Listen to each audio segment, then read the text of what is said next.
Why, hello, ladies and gentlemen. On today's show, AJ Preller is back. Ladies and gentlemen, we're talking about the trade for Oakland's starting pitcher, Sean Manaea, what it means for the team going forward, breaking down how he is as a pitcher, what the Padres gave up to acquire him, how this could signal more moves to come possibly within the next week, and also breaking down a little bit of drama that went down with the ground ball gremlin Padres first baseman over the weekend. You guys know what it is. Locked On Padres. Here we go. You are Locked On Padres, your daily San Diego Padres podcast. Part of the Locked On Podcast Network, your team every day.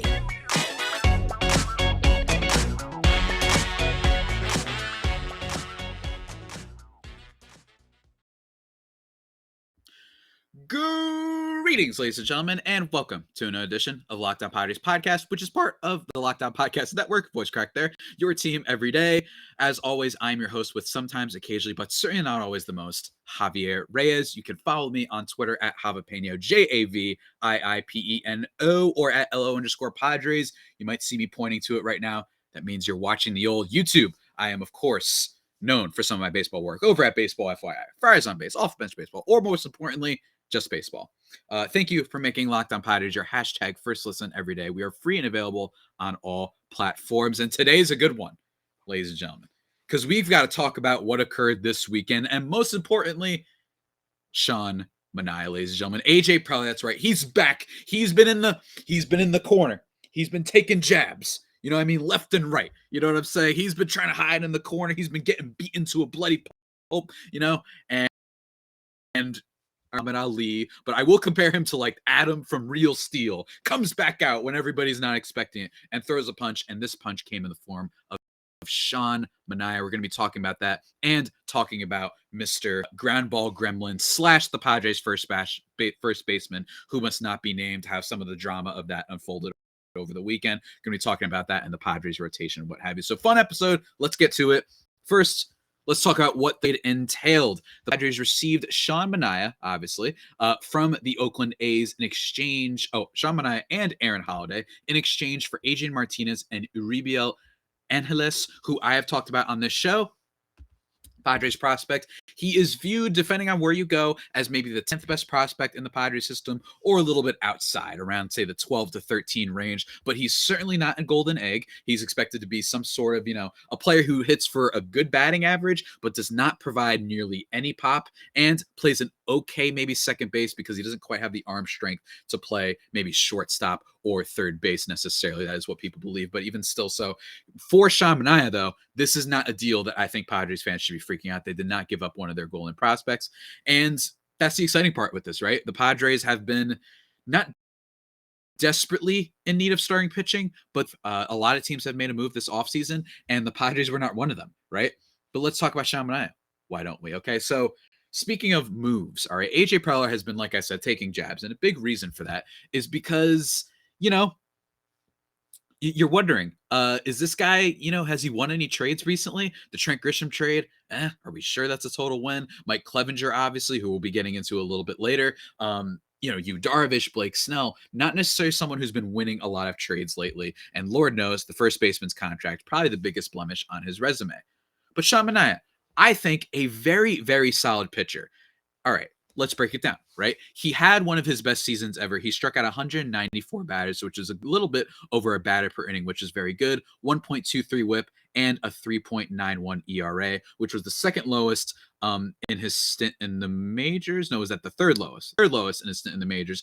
His first year, granted, he didn't pitch as many times in his first year back in 2016, but he had a 3.59 in 2018 and 2019. He fell he did okay with a 1.21. He was quite good. Granted, that was 2020, so I don't know how to view that necessarily, but he definitely increased his strikeout rate. And one thing that's always been good with Sean Manaea is his health and the fact that he does not walk anybody. So that is very, very good, having a guy who can just be someone who's just reliable in a lot of ways. And the Padres need some reliability. And don't get me wrong, I like their rotation. I think it's really solid. I think they have a lot of interesting players in the rotation, but it is true that well, let's have someone that we at least kind of feel like we know what we're going to get. A reunion with, of course, Padres' new manager, Bob Melvin. That is really great, them coming out of Oakland. And if I'm an Oakland fan, look, yeah, yet again, we're just trading away more people.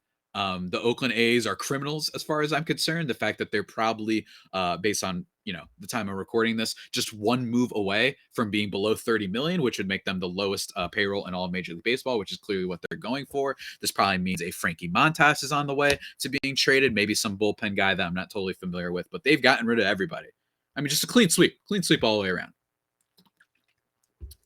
And with Sean Manaea, I do think that as a guy who's slotted to potentially be your fourth or fifth starter, this is a great move for the Padres. And don't get me wrong, I get it. Preller has lost a lot of trades before. He tends to have, at least in the last few years, traded high on guys, right? Let's just break it down. Adam Frazier, leading the National League in batting average, one of the, really great at getting on base. He's an NL All-Star, even though it did come out of nowhere, and he might have just had a first half. And then, of course, with the Padres, he falls off significantly. Blake Snell makes all the headlines, right? He makes all the headlines in the World Series. He gets pulled from the game and he's protesting. They trade high on him, giving up Luis Patino, a prospect that I really like that the Padres have, even if he hasn't quite broken out yet. Still super young, has plenty of potential for the future. They trade high on him, and with the exception of a really great August, where he was one of the top pitchers in terms of strikeout rate, really, really disappointing season for Blake Snell. I mean, he turned me into Joker. For long-time listeners of the podcast, if you guys remember me doing all my videos and whatnot. And then you have Yu Darvish, who was great in the first half, unlike Snell. He was great in the first half, and then ever since the sticky stuff ban, you've probably seen the slander. He fell off dramatically, had a couple really nice starts for the team down the stretch, which does give me hope, when he started really well against the Dodgers, when he started really well against the Cardinals, when they really needed a good start, he did come through. So we're hoping that he comes through. But they did give up a lot for him, considering he had one of the lower ERAs over the past 2 years. From 2020 and the second half of 2019, he was dominant, one of the 10 best pitchers probably in baseball. So that's just a reflection of Preller has had a lot of situations where he's traded high on a guy. And Sean Manaea, not necessarily a superstar ace, but he's been really good. But it is also true. 194 strikeouts for the season. That's really good. Not walking too many batters, not issuing many free passes, has really good control. He has a sinker that he uses 60% of the time, which is a rare new pitch for Padres rotation guys. In my opinion, we seem to have a bunch of people who have an amazing slider. So at least it's a little bit something different. He throws that about 60% of the time. And then he's got a curveball and a changeup that are absolutely lethal when used properly, that he throws the rest of the time. Batting averages around 220 against both of those pitches. So, that's what we're expecting about Sean Manaea. And most importantly, like I said, with the health, they need innings eaters. This is a big thing that happened last year. And that's why I think this is the big reason that the Padres win the trade. If this is your fourth or fifth starter, Sean Manaea, I think that's big time, especially considering that you didn't have to give up all that much for him in Uribe Angeles. Wishing him the best. Hopefully he's great. Sick name, and he might be awesome. But considering all of that, yes, maybe you're going for a guy who just had his peak season, and we might be worried about that at 29 years old. But even still, there's room to improve, I think, for Manaea if he could keep down some of the hard contact stuff with him. I know some of the advanced stats, and some people are going to look at his StatCast profile and say, "Oh, look, there's a lot of blue here." I get it, but StatCast profiles don't tell you the whole story, guys, of what someone's going to do in the future. So hopefully he can be a big contributor. But there's a lot more to this trade that has to do with the Padres rotation that we got to get into. But before we get into it, guys, really quickly, let me tell you about Bet Online. Right? Today's episode is brought to you by Bet Online, guys, your number one source for all your betting needs and sports info. Find all the latest sports development, including this week's Masters Championships odds, podcasts, and reviews for all the different leagues this season. I imagine they got you covered with some of that old Championship Monday by the time you guys are watching this. That Villanova UNC game, dynamite. Don't you love when a game comes through? God, I love it when it comes through and lives up to the hype. BetOnline is your continued source for all your sports wagering information, including live betting, esports, and scores. Head to the website today or use your mobile device to learn more about the trends and action. BetOnline, where the game starts. All right. I got to calm down a little bit. If you guys couldn't tell, I'm really excited because AJ Preller, I'm not begging him to kill me. Because the last time I kept begging him to kill me as a bit in increasingly ridiculous ways, the Padres kept falling down. You know what I mean? And that's just what kept happening, even if it is funny. I did do it on Twitter and whatnot. But even still. Let's talk about the rest of the rotation now. I'm going to be doing an episode later, Louis, this, but the big thing about this trade is that the Padres now have a whole lot of arms, right? You've got you Darvish, like I said. You have Blake Snell. You have Joe Musgrove. You have Mike Clevinger. Now you have Sean Manaea. And then that also leaves some other guys that are in the fold, right? Big time assets that are pitchers. Dinelson Lamet, even though he isn't healthy, still maybe. We don't know for sure yet what's going on there, but that's a name. But more importantly, you have Nick Martinez, MacKenzie Gore, Ryan Weathers, and Chris Paddock, all people that have been competing for that 5th spot. Does it mean that the Padres could be heading for a 6-man rotation? Totally possible. I mean, Bob Melvin did hint about that not too long ago, especially after MacKenzie Gore kept looking like just dominant, just absolutely dominant. The rotation was good. The leg kick wasn't all that aggressive. He looked great pitching in spring training this offseason. Which, granted, it was spring training, but nonetheless, it at least raised the question. This is going to raise the question even more if the Padres go to a 6-man rotation. Someone's wondering. Or, more likely, does this mean another trade is happening, right? And we're going to get into, the trade for the first baseman later, but I do want to point out, unfortunately, hate to damper the mood, but Mike Clevinger, from what has been reported, is expected to probably require an IL stint to begin the season. I know. What the heck, man? This is probably why they made the deal for Manaea, who, I'm hoping that he's going to be great, but this is probably why, and it stinks. Yet again, the Padres getting screwed with injury luck. It happened in the playoffs with both Clevinger and Dinelson Lamet not too long ago, and then you had AJ Preller, and then you had, even when Blake Snell was great, he then gets hurt, of course. Like, you had some tightness with Yu Darvish, a lot of injury problems with the Padres rotation, which is unfortunate. But here's the thing. I know a lot of people are expecting that another move might be on the way, and it very well could be.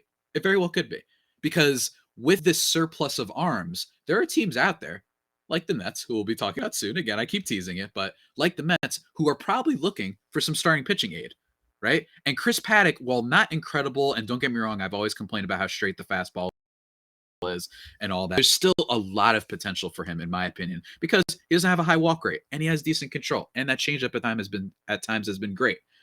But I don't necessarily know if we should be 100%. It's possible.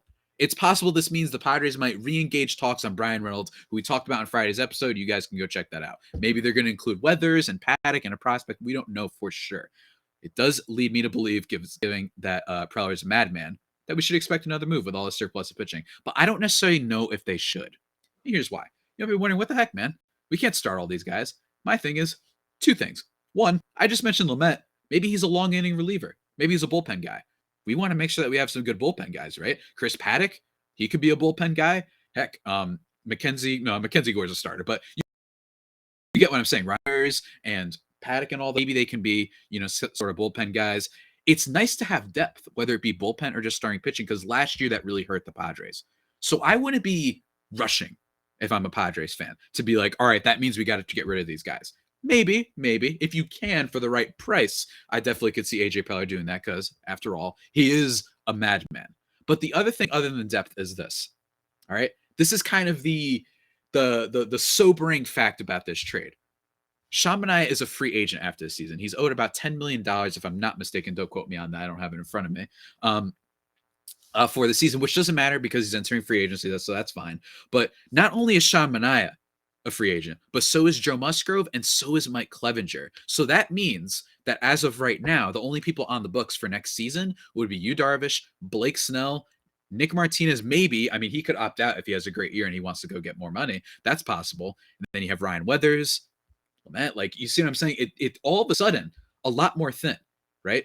I know that we've all kind of like pushed this to the side and we just want the Padres to go sign Castellanos, keep signing people. But I have to imagine that the fact that they have some key people in their rotation entering free agency, that might be why they want to be careful with the amount of money that they're spending, because they're already up there in payroll. And they might say, well, we've got a lot of pitchers heading into free agency. Would you rather keep Joe Musgrove or pay a whole lot for Nick Castellanos, right? That might be the type of decisions that the front office and AJ Preller were mulling over this offseason. So, we'll have to see. But those 3 guys, all going to be free agents. So be careful, guys. Be careful what you wish for. It could be interesting. And with Clevinger heading on the IL, maybe it's possible that he's not going to command nearly as much of a price. But hey, we just saw what happened with Carlos Rodon. He was injury prone, but then he got that 2-year, what was it, like $30 million deal. I forgot what he got from the Giants, and I think he's going to be awesome, but we'll have to see how he performs or whatnot. But, that is a key thing that I think not enough people have been talked about. I still love the trade. I still like that they said, all right, we need to get a replacement and a guy that our manager loves, right? They had to have talked to Bob Melvin about this, right? And I 100% feel that. But also, keep in mind that the Padres do have some expirings in their starting pitching rotation. We wish that the first baseman was maybe an expiring contract, but he isn't, unfortunately. So you have to keep that in mind. The Padres still have a very weird roster that they have to navigate, even if you're really excited about the Sean Manaea acquisition. And then the other thing I want to point out with the trade, MacKenzie Gore has been so dominant, and because of this free agent surplus, that is why I absolutely do not want to trade him. I have been so adamant on this podcast, even when he was awful and had like a 6 ERA, whatever it was, in some of those AAA starts, right? When he had no control, he was walking people all the time. The velocity was fine and all that, but he was just walking guys. He didn't look like himself. All right. Even then, I was like, don't trade him. You know why? Because you'd be selling low. And I don't like selling low on a guy that was being called Clayton Kershaw just 5 months ago. Right. I just do not like that. With all these free agents heading in, wouldn't you rather know that at least you have that upside ceiling pick on top of Darvish and Snell, guys that we're going to see how they perform this year? But wouldn't you rather have MacKenzie Gore as like a surefire, like, yeah, that's our guy. We have him under control. And if he's great, then that can save our rotation instead of us having to feel like we have to go out and spend a whole lot of money and further constrict the roster for years to come. I really, at this point, because of the Manaea acquisition, I'm just so hesitant to trade MacKenzie Gore. I really am. I would rather trade a Robert Hassel and a Luis Campusano for Brian Reynolds if they still want to do that. And again, I've said, like I said on Friday's episode, not necessarily sure we want to do that. You're getting rid of more assets, right? And I'm cool with these minor trades. That's one thing. While Preller has traded in the past for people who have just come off peak seasons and, it's been hit or miss, I will say he has been good at those under the radar moves. Luke Voigt, love that pickup, right? He was awesome. Mark Melancon, love that he signed him very sneakily coming off a good season with Atlanta to replace Trevor Rosenthal for a lot less money. Love the trade, obviously, for Joe Musgrove. He was awesome. He's very good at the word tier moves. Has been a little bit swing and miss. He's been a little bit of a little Javi Baez-y when it comes to the kind of big time moves. Right. So the under the radar stuff is what I like Preller for. He's definitely hit on a lot of those, but that would be my thing. My takeaway from this is love the trade in a vacuum. Like that you're getting a really, again, as a number 5 starter potentially on your team. That is excellent for the San Diego Padres. Excellent. Absolutely. In a vacuum, absolutely. But because him, Clevinger, and Joe Musgrove are free agents, it makes me want to say, don't trade Gore, man. I like his, I don't want to do it. And Nick Martinez, if he's really awesome, could out of his contract. And I've left the door open for that. He could be great, but it's possible that he opts out. Or then he just opts back in and then we pay him another year. So that's the big thing that you have to keep in mind. The Padres rotation could look a lot different in years to come. And I'd love to have a young potential stud to anchor that rotation for years to come. So that's my other reaction to the trade. But now that we've talked a lot about Sean Manaea, I'm so excited to see him. He's actually, by the time you guys are listening to this, he's pitching in a spring training game. Yesterday, he would have pitched in a spring training game, so that should be a lot of fun. It shows you that they probably knew that Mike Clevinger was hurt and heading to the IL, right? So that's a thing to bring up. But before we talk about the rest of that stuff, and most importantly, the trade involving the first baseman who must not be named, guys, let me quickly mention to you something that is objectively that you got to go for. Right? I don't care what it takes to go for these things, man. They are the best protein bars in all the land, guys. Built bars. I love these damn things. I'm talking about them for months. And what I love about them is they're healthy for you. Of course, they are protein bars. Check out the macros.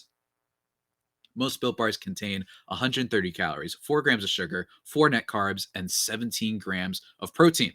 Compare that to a candy bar, which usually has around 240 calories, 30 grams of sugar, and dozens of net carbs, and you are rolling, ladies and gentlemen. And on top of that, the flavors, baby. You got to have flavor. You got to have variety. They've got cookies and cream. They've got peanut butter brownie. They've got coconut almonds, mint brownie. They've got apple almond crisp, your boy's favorite. They've got gingerbread. They've got all sorts of flavors to no matter what your kind of taste, your mood is, man. They got you covered. got you covered there. And because you're listening to this podcast, we got you covered with a deal. Go to built.com and use promo code LOCKED15 and you'll get 15% off your order. Remember, that is promo code LOCKED15 for 15% off at built.com. Woo! All right, ladies and gentlemen, let's talk about it. This weekend, the Sean Manaea thing did salvage the weekend, but man, was I miserable. I became the Joker. I really did. Because once again, the Padres were rumored talking about a deal involving the much maligned first baseman, arguably one of the most maligned players that the franchise has seen in decades. Granted, I've been following the Padres for, pre-2000s and all that, but really a maligned player.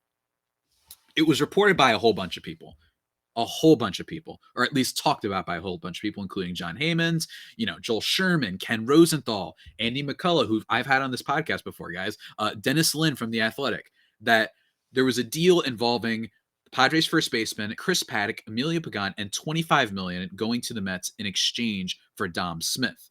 Now, there's a lot to mull over about that, right? And granted, this deal didn't actually happen, so I'm not going to talk too much about it in the sense of how great it would have been for the team. But a flyer on Dom Smith in exchange for shedding the contract of the first baseman that plays for the Padres, who must not be named, love it. Dom Smith, not totally sure he's good, not totally sure he's an everyday player because he struggles to hit both righties and lefties.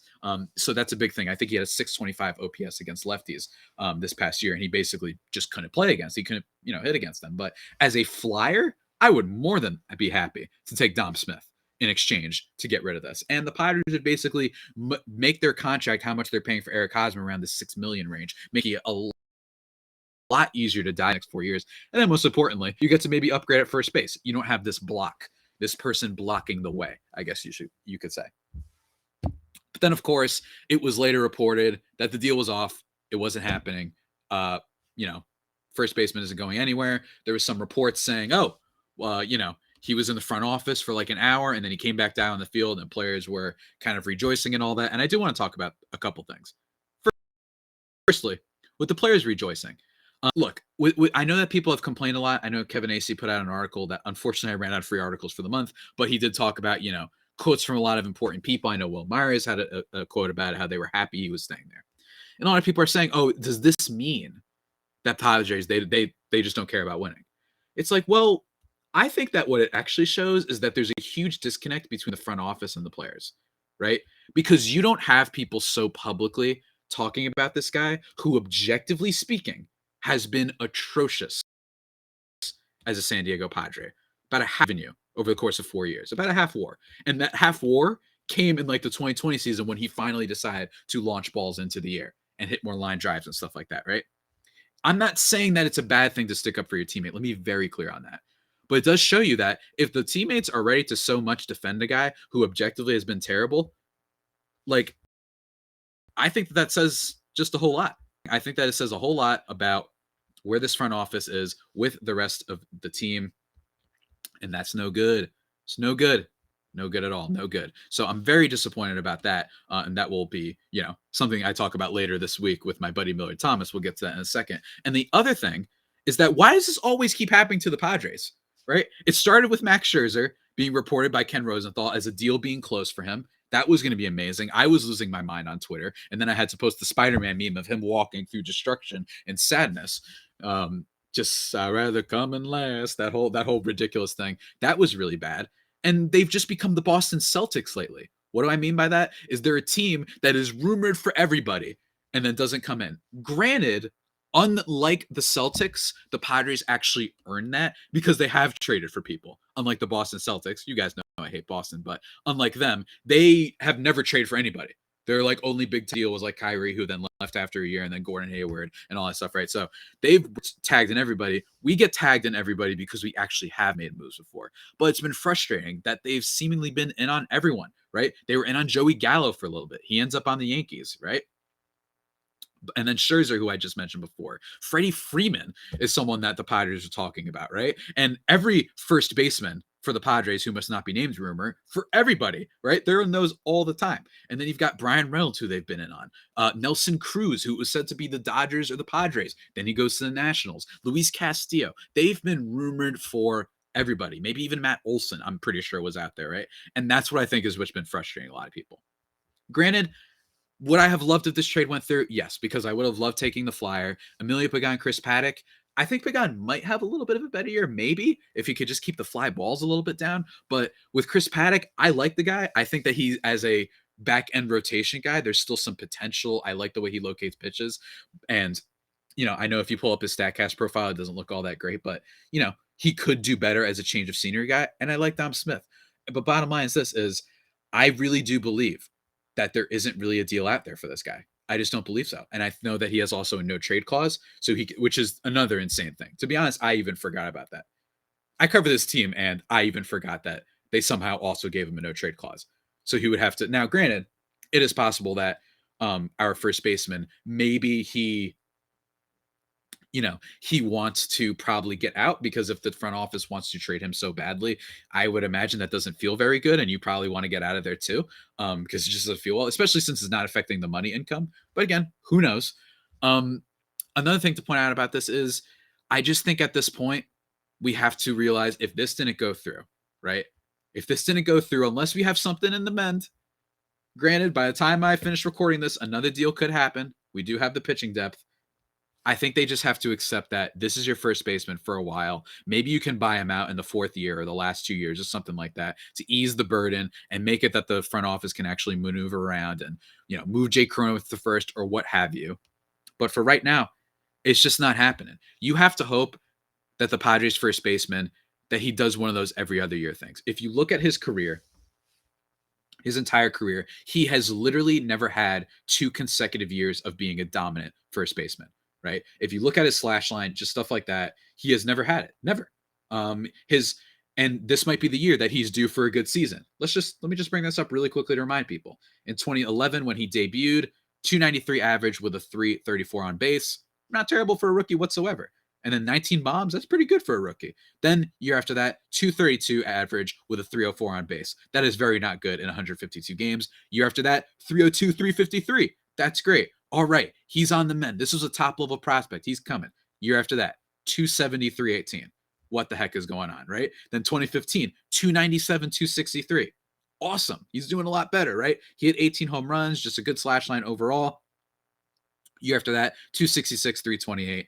And then the year after that, the last year as a Kansas City Royal, before he gets that massive contract from the Padres, 318, 385. Right? He's been every other year except for with the Padres, where it was 2 consecutive bad years. And then in 2020, when he lifted the ball a little bit, albeit in just 38 games, he was a lot better. So you just have to hope that he bounces back. I have said on this podcast, and I said this with the Brian Reynolds thing, I've said it a lot, I do not believe getting rid of this guy is worth destroying what farm you have left, what assets you have left. There is barely any team. Maybe you can swindle a team that's made a lot of bad deals recently, like the Colorado Rockies, into doing this, even if they have CJ Cron over at first. Maybe they figure, we'll have CJ Cron bat DH. I don't know. But it's probably not going to happen, especially since the Mets ended up not pulling the trigger on this. It was really heartbreaking. And again, I know it's frustrating that this keeps happening to us, that every time there's some good news, it just comes back to bite us. Even with the Sean Manaea news that Mike Clevinger might be heading to the IL, a trade that I think Preller gets way too much flack for because of giving up Cal Quantrill. But my thing is, but if he was healthy, you have to give up good players to get good players.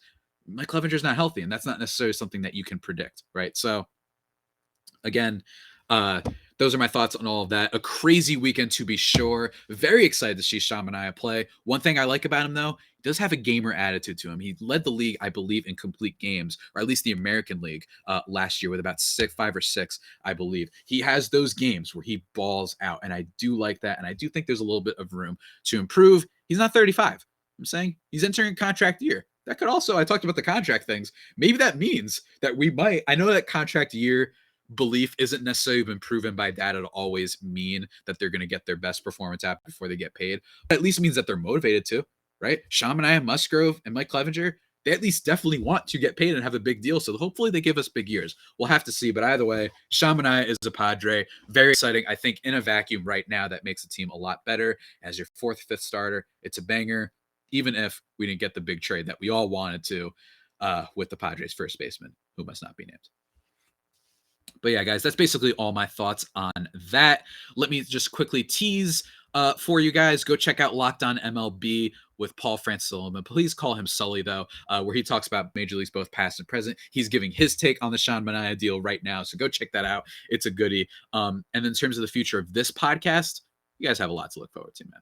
All right, tomorrow we're doing an NL West roundtable with every National League West Locked On host: Miller Thomas, Ben Kaspick, Jeff Snyder, Paul Holden, Rockies, Giants, Dodgers, and Diamondbacks. That's going to be a lot of fun. It's a huge chunky boy pod that's wound up for you guys, talking about the whole season and all of our predictions. That's going to be fun. On Wednesday, I'm talking with Miller Thomas of Locked On Diamondbacks about AJ Preller and just kind of the Padres offseason review. He basically just grills me with a bunch of questions. We recorded this before the Manaea trade actually went down, but even still, we talk about, is AJ Preller in the hot seat? Is he? It's a question that I hadn't actually thought of. So we're going to be talking about that. Look forward to that Wednesday. And then Thursday for opening day, I want to do a breakdown of all the rotations in the National League West, especially with this trade having gone through now. Going to rank which ones I think are the best. Are they better than the Dodgers now? Giants? I don't know. You'll have to wait to see. And then on Friday, going to be recapping, of course, opening day with the Padres, which should be a lot of fun. And Yu Darvish's first start against the D-backs. It's going to be a blast, guys. We're in opening week, and I cannot wait to talk Padres baseball with you guys all season. And with that being said, that about does it for today's edition of the Locked On Padres podcast, the only pod that may be better than the Padres themselves. Remember to subscribe wherever you get your podcast from. Be sure to do that. Please do. And follow me on Twitter at Javipino, JAVIIPENO. Subscribe to the pod on YouTube, Locked On Padres at LO_Padres. You guys know the drill. And until next time, stay safe and, of course, stay faithful. Fire faithful homies. Take care.